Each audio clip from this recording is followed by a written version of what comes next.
Tiger from Tiger Gardens, and welcome to my debut show, Anyone Can and Everyone Should. Every week I'll be showing you what we're gardening and what we're canning to hopefully inspire your desire to do the same.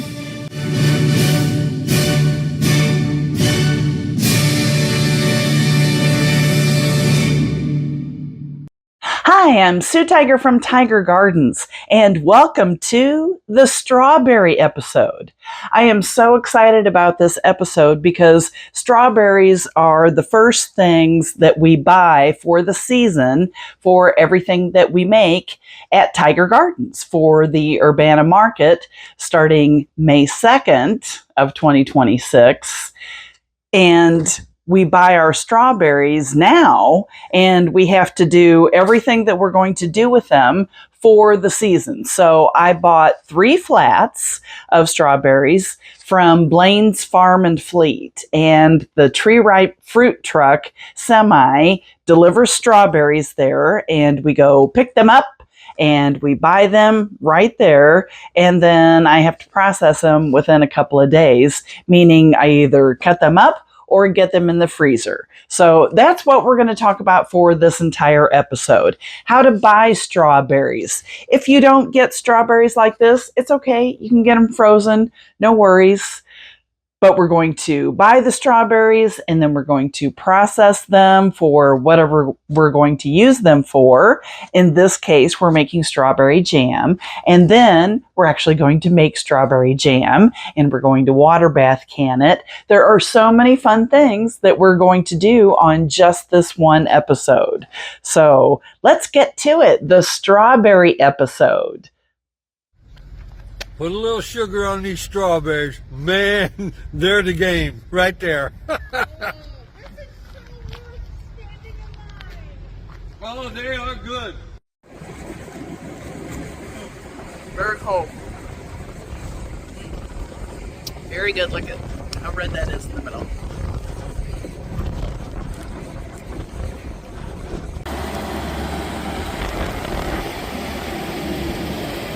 And this is how we get strawberries every year. Just like how we get peaches. The truck arrives at Blaine's Farm and Fleet in Urbana. And then we go stand in line and get strawberries.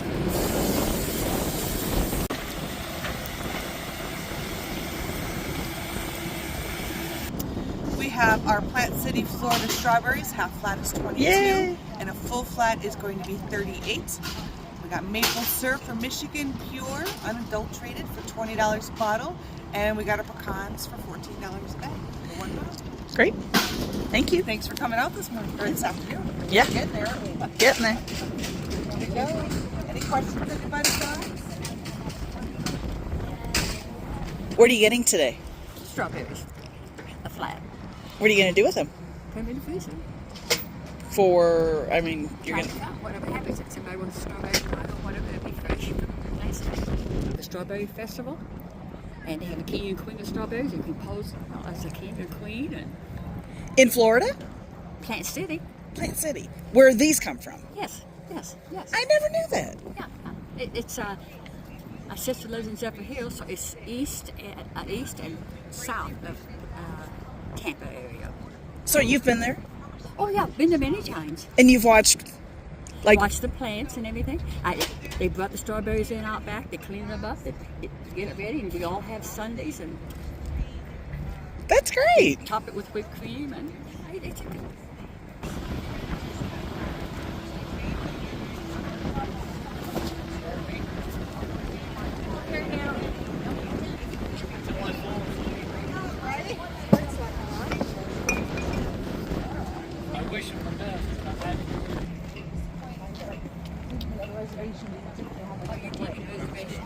My name's on the page.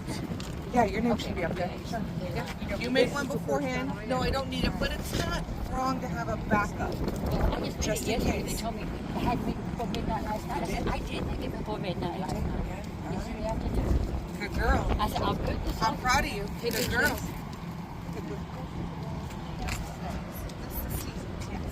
Do another one next season.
can I get you?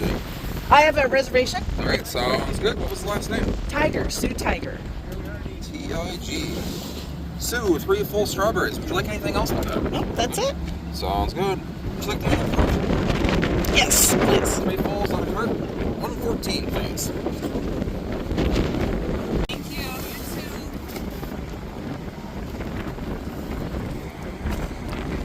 Here we go. All right. Thank you. Good gracious, look at these. Ooh. So fresh. Very cold. Very good. Look at how red that is in the middle.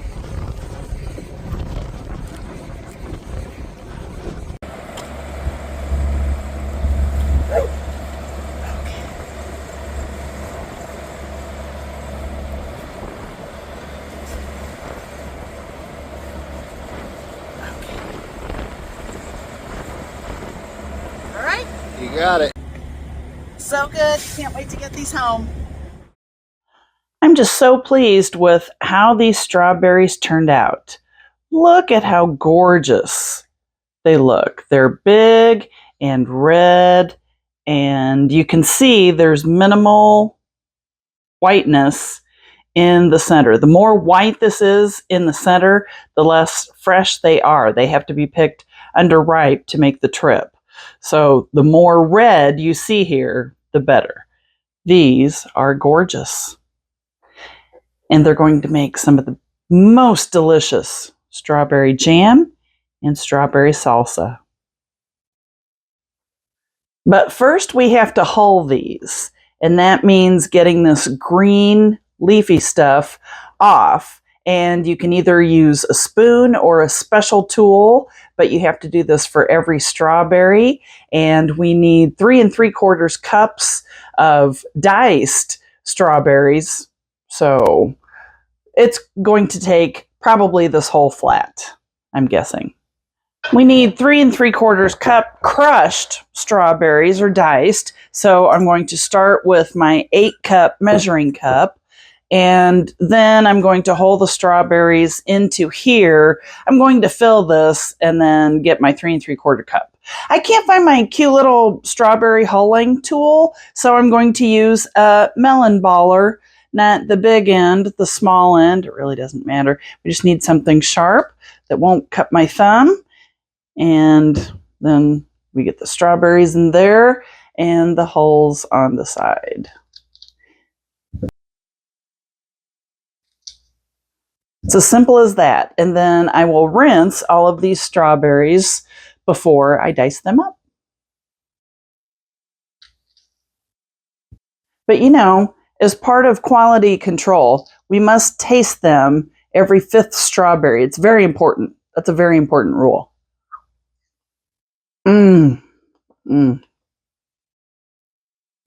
Yeah, that passes. That's good.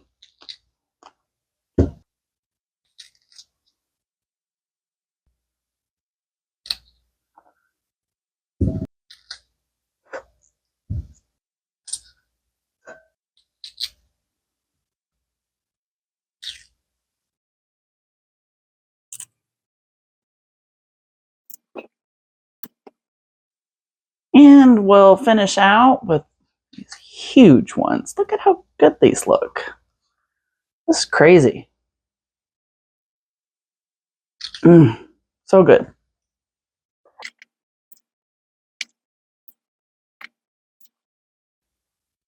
Okay, so now I'm going to dice these strawberries that are in this 8-cup bowl. We only need 3 3/4 cups. Now, a lot of people do stuff with the tops. I don't, but you can soak them and make, I don't know, lots of stuff with them. But right now, these are going in the compost pile. So, pretty good take. And this is just one flat. 3 more flats to go.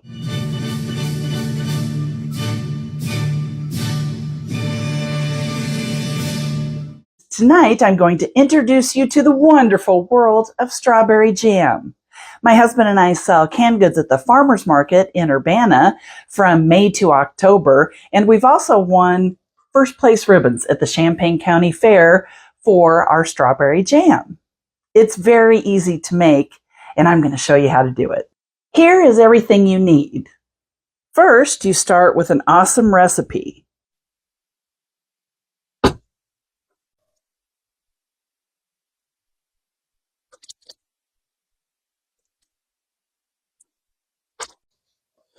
Stir and bring to a hard boil that cannot be stirred down.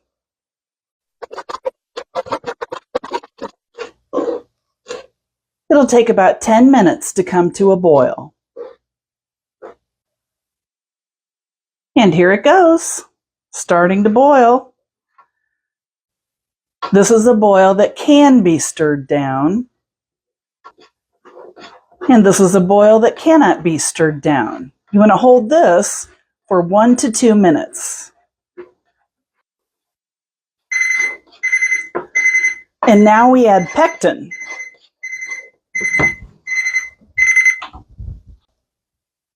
The foam will go almost all the way down, but then quickly boil up. So again, you have to watch it so it doesn't boil over. So much drama.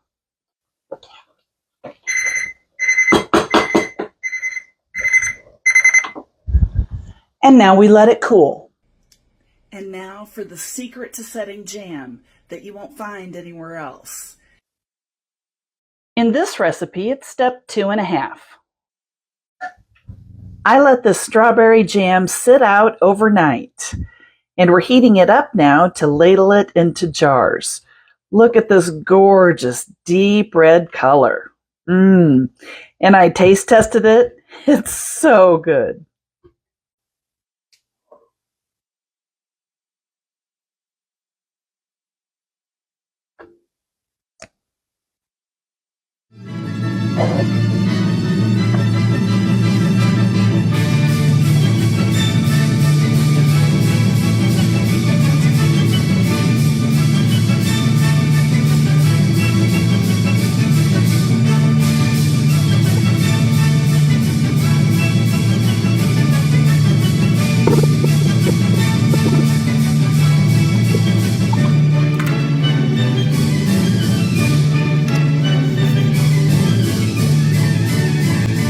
All done.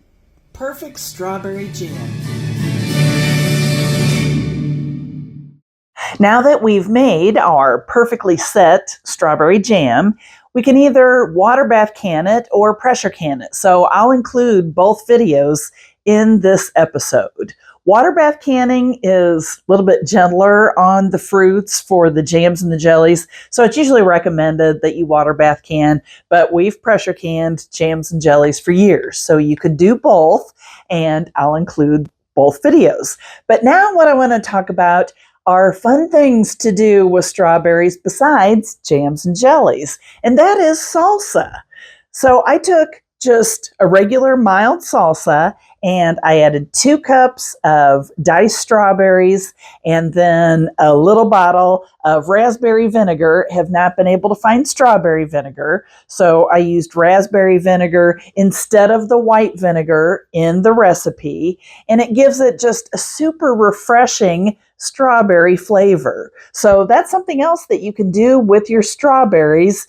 Just add 1 to 2 cups with any salsa recipe, and then that can also be water bath canned or pressure canned, because for the water bath canning you have to add the acid, and that's the vinegar, and you can also add a little bit of lemon juice. For salsa we add lime juice, and that's how you make it shelf stable, but you do have to water bath can or pressure can. So now you have both videos included in this episode.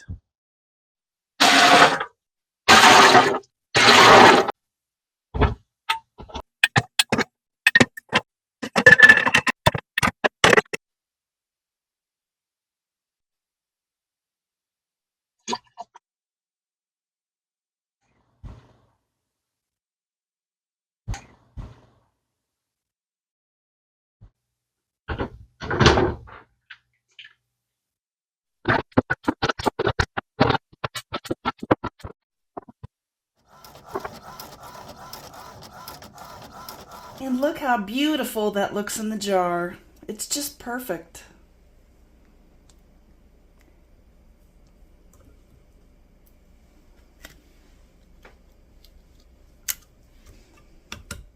If you have ever felt anxious about using a pressure canner, I can help you feel much more comfortable and much more confident in the process of using a pressure canner. It almost never explodes and the lid almost never comes off. I want you to feel confident in this process because anything can be pressure canned except pickles. But other than pickles, most anything can be pressure canned. So it's imperative that you be comfortable in the process. For any recipe that we're going to do in the canner, it starts with 3 quarts of water.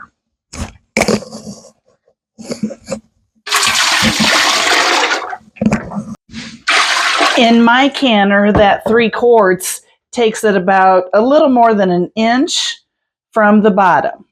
And then we can go ahead and turn the burner on high. Now we add our jars. This canner can hold 14 8-ounce jars or 10 pint jars.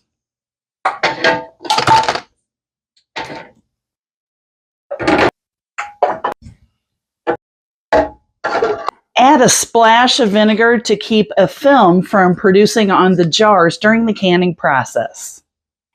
And now the lid only goes on one way. You have to match the triangles together, and this handle does not have a triangle on it, so we need to move the pan.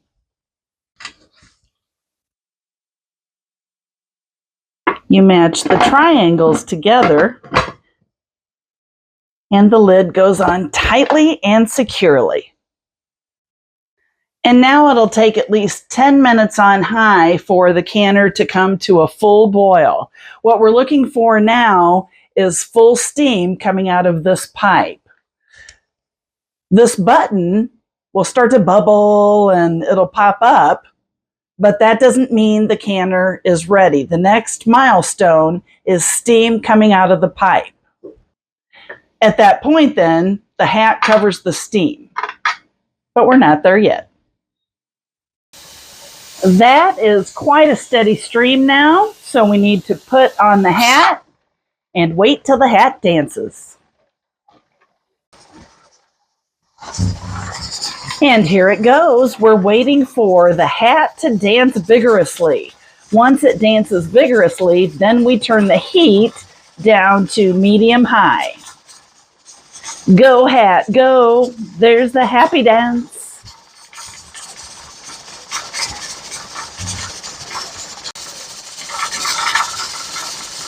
The hat is still dancing, and now it's actually starting to get a little vigorous.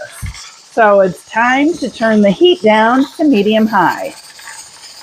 Now we set the timer for 10 minutes. We call this the happy hat dance because this right here is what kills the botulism spores. The canner has been boiling for more than 20 minutes to get to this point. But at this point, we're measuring 10 minutes. It's during that 10-minute time that any botulism spores are being killed because the temperature exceeds 240 degrees. And as long as we keep it at 10 minutes, then any botulism spores or any other bacteria for that matter are killed. And we can be sure then, when we open the canner, that our canned goods are safe as long as they're sealed.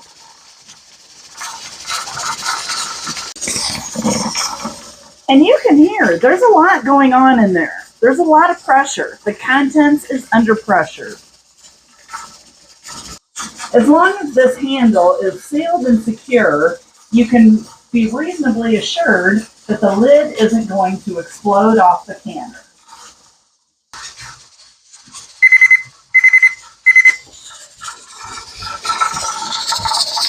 And we can turn the timer off and get this pot off the burner. And we need this to cool down on its own now. Set it in front of the fan, the next milestone. And we're waiting for that button to fall. Takes about 10 minutes.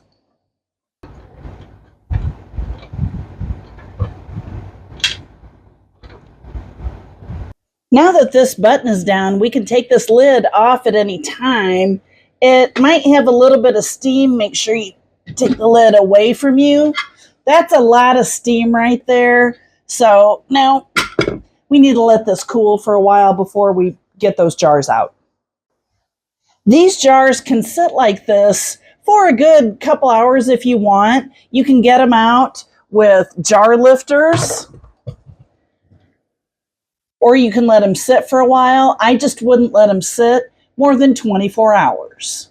So let's go ahead and get these out.